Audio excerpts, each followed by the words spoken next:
Diduga dianiaya sesama santri, seorang santriwati pondok pesantren di KPK Lombok Barat mengalami koma di rumah sakit. Orang tua korban kecewa kepada pihak pondok pesantren yang tidak memberitahu kondisi putri tunggalnya sejak awal. Kasusnya kini ditangani Polresta Mataram.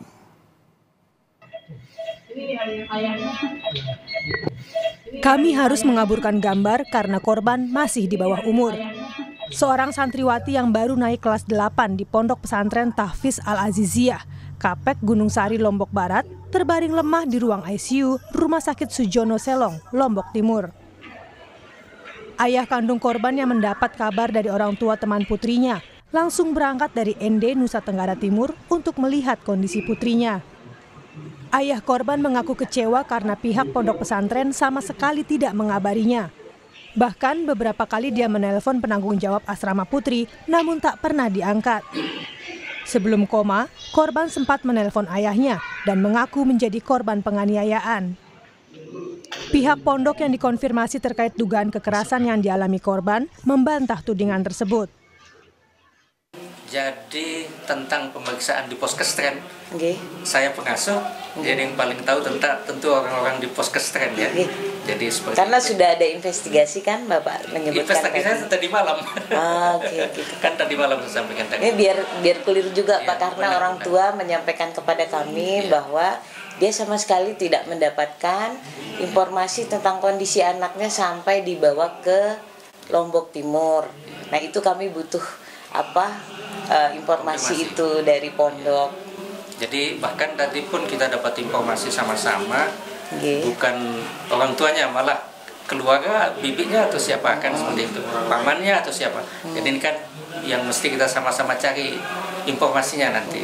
Mungkin sudah diinformasi, tapi bukan ke bapaknya mungkin, atau mungkin ke pamannya sehingga pamannya yang datang. Kan ini juga perlu kita tanyakan seperti itu. Sementara pihak rumah sakit yang menyatakan bahwa sejak dirawat di ICU RSUD Sujono, korban telah mengalami koma dan ditemukan ada luka akibat benda tumpul di kepala. Itu masuk UGD karena begitu datang sudah tidak sadar, tidak berapa lama kemudian henti napas, kita langsung pasangkan ventilator di UGD terus kita geser ke ICU. Sampai hari ini belum sadar. Kalau dari hasil laporan dokter yang memeriksa ke bidang pelayanan, memang ditemukan ada benjolan di daerah parietal kiri.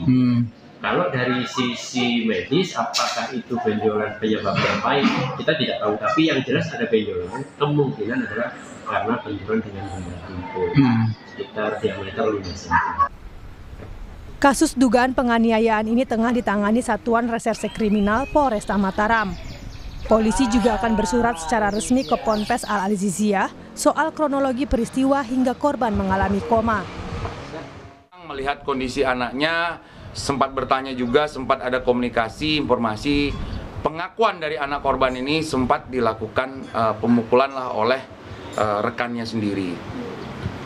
Menggunakan balok, ini pengakuan anak korban ke orang tuanya menyampaikan ke kami dari hasil berita acara interogasi, berikut menggunakan sajadah untuk memukul di kelopak mata, di mata lah. Seperti itu.